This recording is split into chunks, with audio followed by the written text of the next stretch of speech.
Bismillahirrahmanirrahim. Assalamualaikum warahmatullahi wabarakatuh. Innal hamdalillah nahmaduhu wa nasta'inuhu wa nastaghfiruh wa na'udzu billahi min shururi anfusina wa min sayyiati a'malina. Man yahdihillahu fala mudilla lahu wa man yudlilhu fala hadiya lahu. Asyhadu an la ilaha illallah wahdahu la syarika lahu wa asyhadu anna Muhammadan 'abduhu wa rasuluhu. Ikhwani fid din, azzakumullah. Kita memuji Allah Subhanahu wa taala, bersyukur kepadanya karena pada malam hari ini kita kembali bermajelis di tempat yang kita cintai ini. Maka tentu ini merupakan sebuah kenikmatan, keagungan yang Allah Subhanahu wa taala berikan kepada kita. Kemudian marilah kita bersalawat kepada Rasulullah sallallahu alaihi wasallam, qudwatun hasanah, teladan terbaik bagi kita. Begitu juga keluarga, sahabat, dan siapapun umatnya istiqomah di atas petunjuk beliau.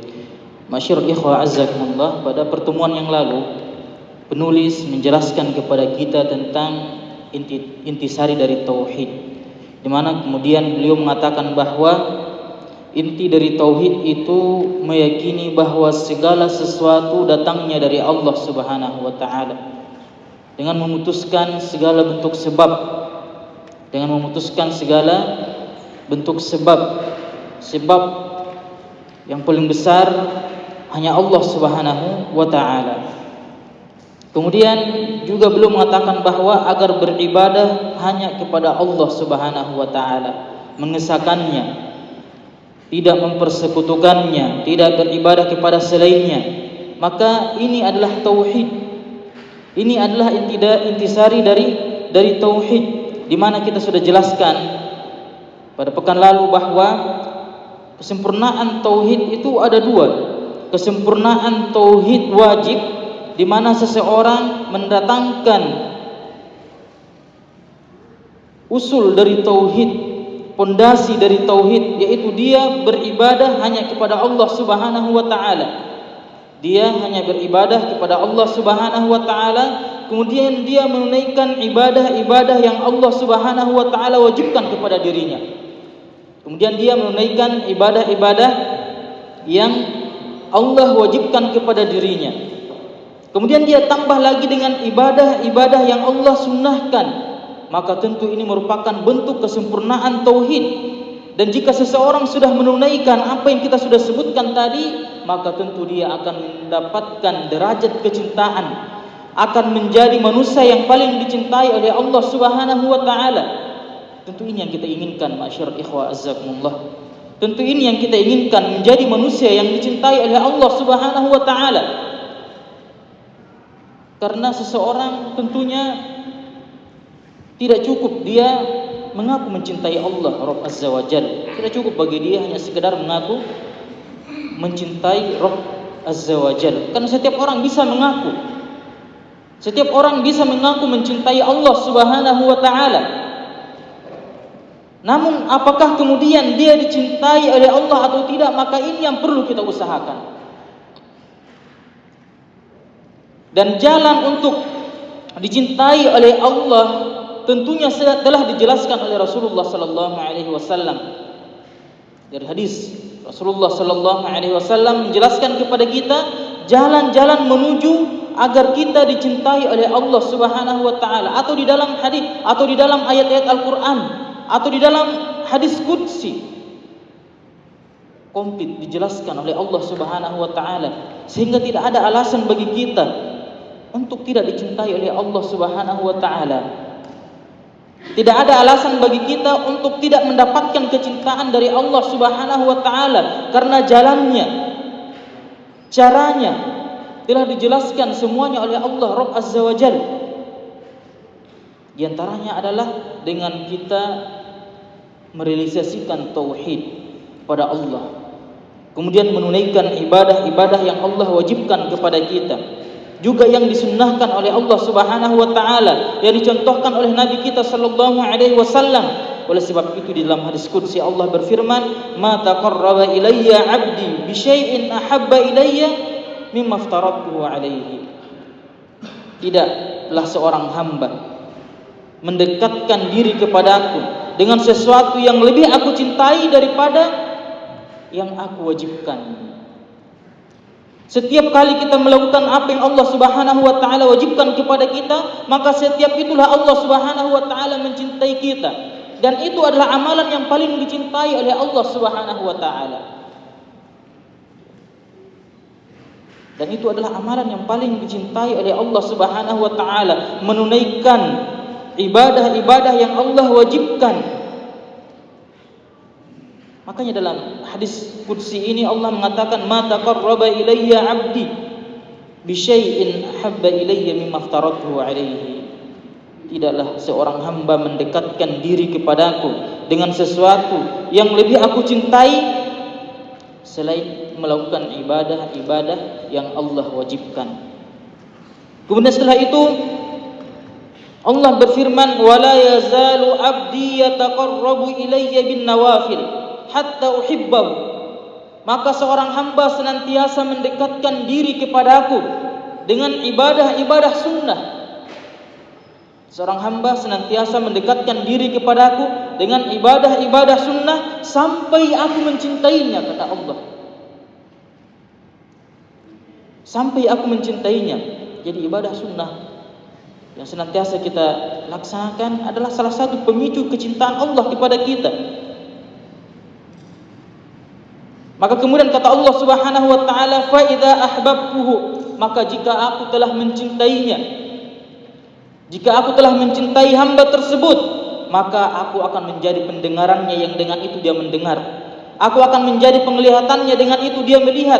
Aku akan menjadi tangannya, dengan itu dia meraih. Aku menjadi kakinya, dengan itu dia berjalan. Kemudian kata Allah Subhanahu wa taala, "Wala in sa'alani," dan apabila dia meminta kepadaku, maka sungguh aku akan memberinya. Dan apabila dia memohon pertolongan kepadaku, maka aku akan memberikan pertolongan kepadanya. Coba perhatikan ikhwani fiddin azzakumullah. Kita senantiasa meminta kepada Allah Subhanahu wa taala, memohon, berdoa kepada Allah.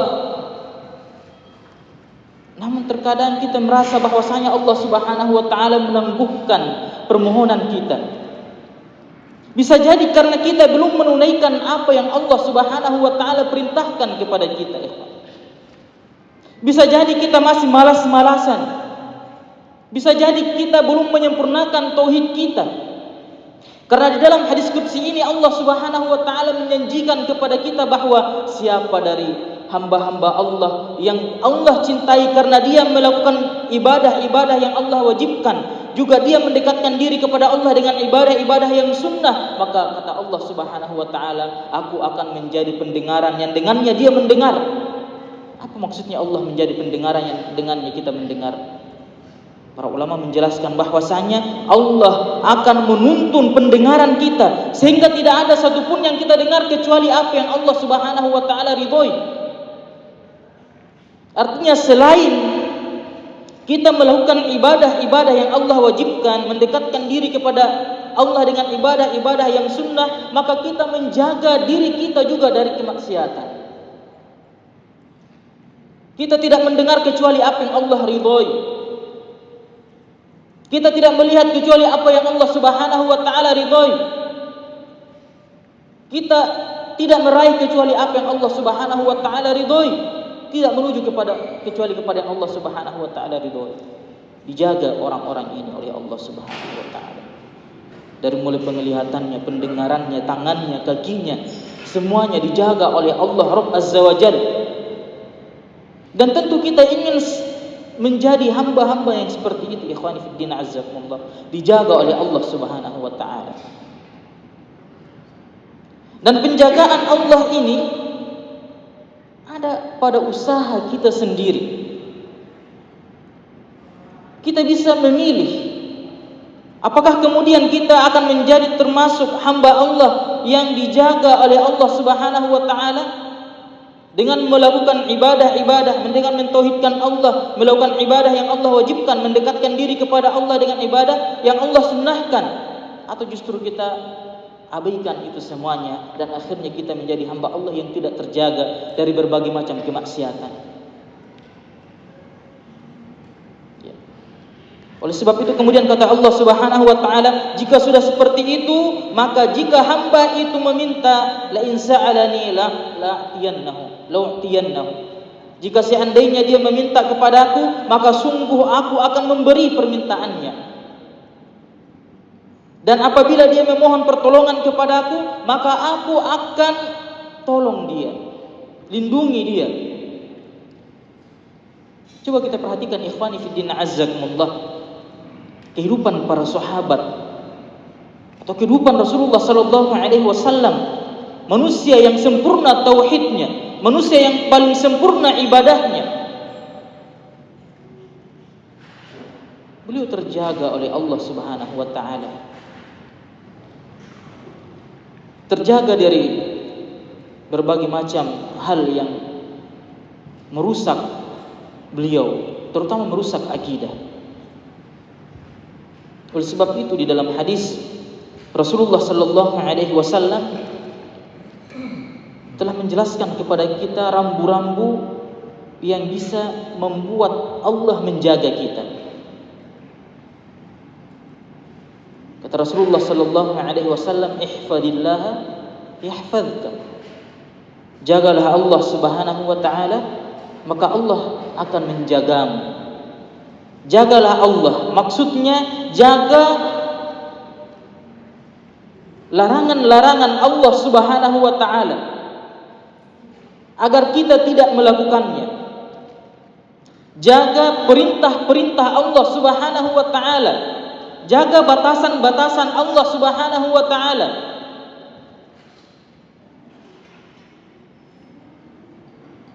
Penjagaan Allah itu akan bergantung, akan berbanding lurus dengan bagaimana penjagaan kita terhadap batasan-batasan Allah. Ikhwani fiddin azzakumullah.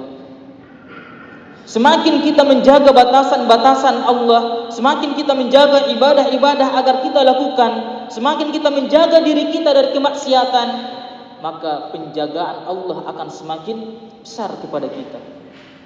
Terutama menjaga akidah kita, menjaga keimanan kita, atau bahkan menjaga fisik kita. Oleh sebab itu sebagian ulama terdahulu mereka berkata bahwasanya Allah menjaga fisik kami saat kami sudah tua karena kami menjaga fisik kami waktu masih muda dari kemaksiatan kepada Allah Subhanahu wa taala.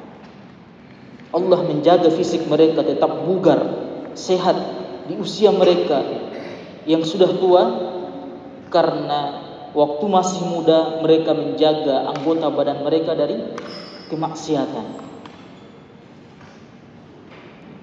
Ikhwani fiddin azzakumullah. Dan penjagaan Allah ini bukan hanya penjagaannya kepada diri kita, bahkan penjagaan Allah pun akan diberikan kepada anak keturunan kita ketika kita berusaha untuk menjaga batasan-batasan Allah. Sebagaimana firman Allah Subhanahu wa taala di dalam surat Kahfi ketika menceritakan perjalanan Nabi Musa dengan Nabi Khidir alaihi salam.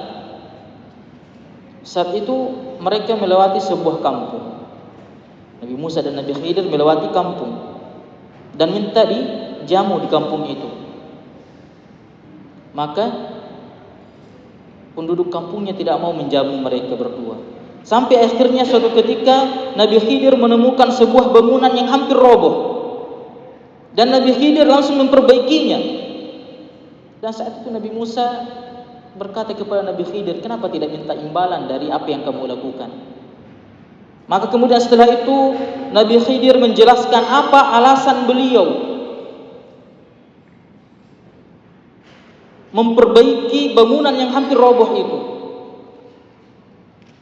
Diabadikan dalam firman Allah Subhanahu wa taala, fa ammal jidaru, adapun bangunan atau tembok yang hampir roboh itu milik dua orang anak yatim di kota tersebut.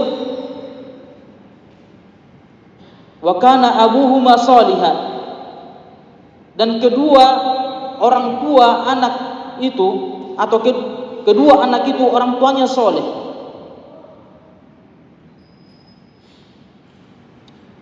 Kenapa Nabi Musa atau Nabi Khidir memperbaiki bangunan tersebut?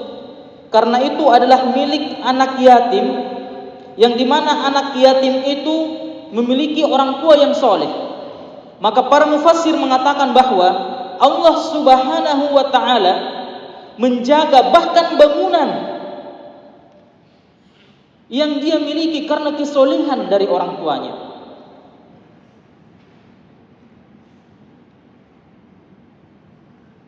Bahkan bangunan yang dia miliki dijaga oleh Allah Subhanahu wa ta'ala karena kesolehan orang tua anak itu.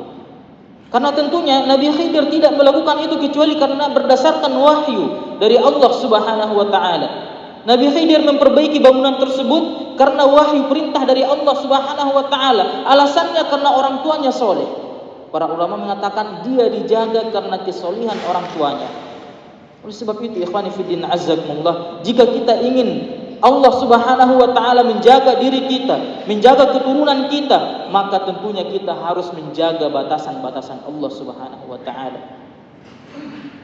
Menjaga batasan-batasan Allah, menjaga apa yang Allah perintahkan agar kita lakukan, menjaga apa yang Allah larang agar kita tinggalkan. Maka dengan itu kita akan menjadi kekasih Allah Subhanahu wa ta'ala. Dan ketika kita sudah menjadi kekasih Allah, maka tentunya penjagaan Allah senantiasa ada pada diri kita.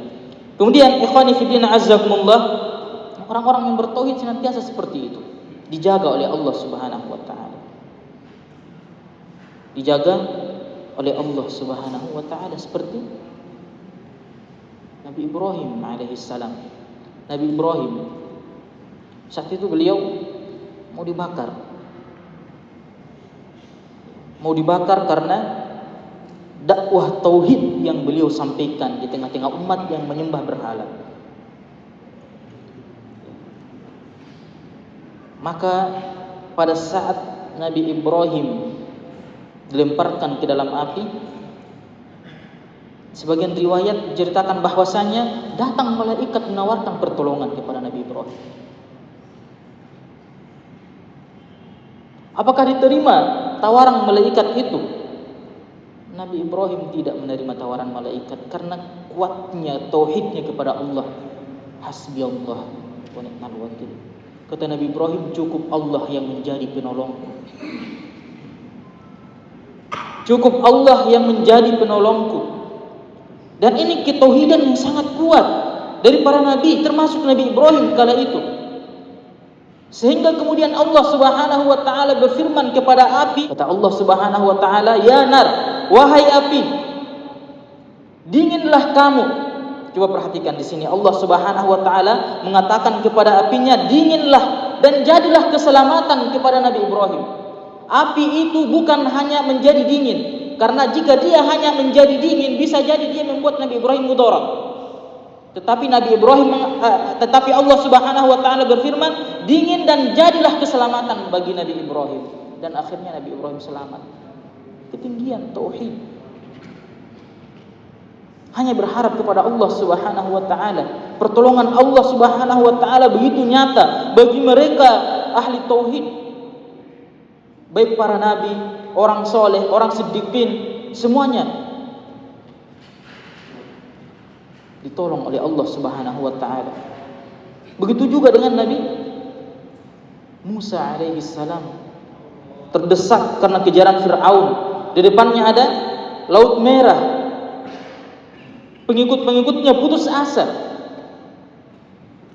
Tetapi Nabi Musa alaihi salam yakin dengan pertolongan Allah Subhanahu wa ta'ala, sehingga Allah memerintahkan kepada beliau untuk melemparkan tongkatnya dan terbelahlah lautan itu. Ini adalah contoh dari orang-orang yang diselamatkan oleh Allah Subhanahu wa ta'ala karena ketinggian tauhid mereka. Apalagi Nabi kita Muhammad sallallahu alaihi wasallam, begitu banyak kisah-kisah yang menceritakan bagaimana pertolongan Allah kepada beliau. Dan ini sudah cukup menjadi pelajaran bagi kita. Bagaimana pertolongan Allah kepada mereka yang bertauhid kepadanya. Bagaimana pertolongan Allah Subhanahu wa ta'ala kepada orang-orang yang dicintai oleh Allah karena ketauhidan yang tinggi. Oleh sebab itu ikhwani fiddin azzakumullah, maka beliau mengatakan bahwa intisari dari tauhid itu bahwa kita yakin semuanya datang dari Allah Subhanahu wa taala. Semuanya datang dari Allah Subhanahu wa taala karena Allah adalah Al-Khaliq. Allah yang menciptakan kita, Al-Mudabbir yang mengatur kita. Allah yang merajai kita. Raja di atas raja, Allah Subhanahu wa taala. Oleh sebab itu semua perkara datang darinya. Sehingga kemudian beliau mengatakan bahwasannya dengan memutuskan segala sebab, bukan berarti kita tidak mengambil sebab. Untuk meraih sesuatu tentunya ada sebab yang Allah Subhanahu wa taala telah ciptakan untuk kita. Namun hati kita tidak terikat oleh sebab tersebut. Hati kita tidak terikat oleh sebab tersebut. Bahkan ketawakalan yang sesungguhnya, tawakal itu bersandar kepada Allah Subhanahu wa taala. Hati kita bersandar kepada Allah Subhanahu wa taala. Para ulama mengatakan bahwa ketawakalan yang sesungguhnya itu adalah mengambil sebab, kemudian hati kita tetap bertawakal kepada Allah Subhanahu wa taala. Oleh sebab itu, di dalam Al-Qur'an Allah Subhanahu wa taala menceritakan banyak orang-orang soleh yang kemudian mereka memiliki ketawakalan yang tinggi kepada Allah Subhanahu wa taala. Ketauhidan, ketawakalan yang tinggi kepada Allah Subhanahu wa taala. Namun tetap saja mereka diperintahkan untuk melakukan sebab.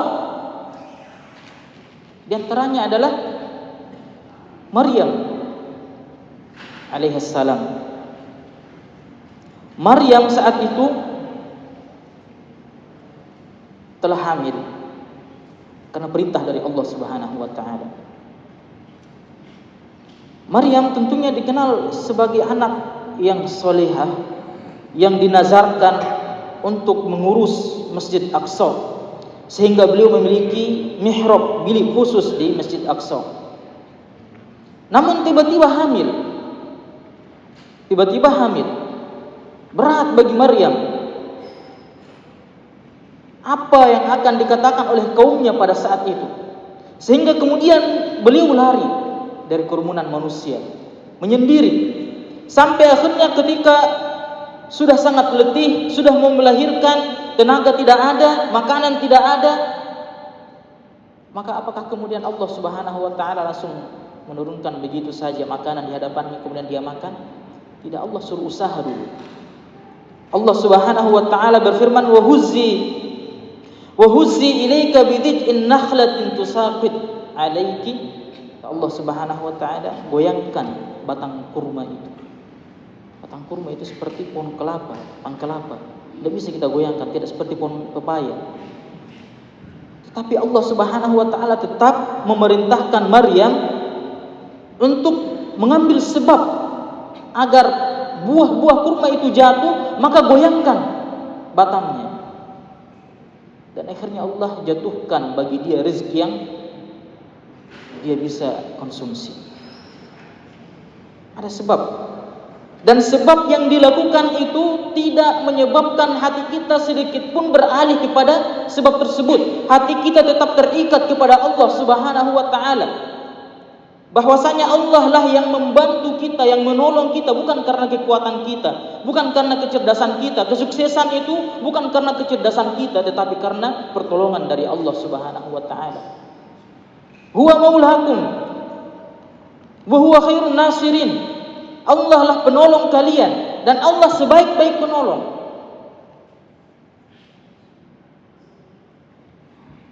Ikhwani fillah azzakumullah. Ini adalah ketawakalan yang sesungguhnya. Tetap mencari sebab, kemudian sebab itu tidak membuat hati kita lalai kepada Allah Subhanahu wa taala. Tetap mengambil sebab, dan sebab itu tidak membuat hati kita lalai kepada Allah Subhanahu wa taala, dan itu adalah sebaik-baik ketawakalan kepada Allah.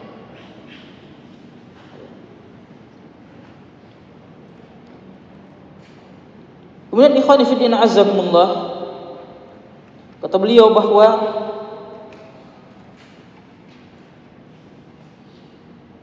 intisari tauhid itu diantaranya adalah memutuskan segala sebab, bertawakal kepada Allah Subhanahu wa taala, menyandarkan diri kepada Allah Subhanahu wa taala. Dan kita katakan tadi bahwasanya ketawakalan itu bukan berarti kita menghilangkan sebab.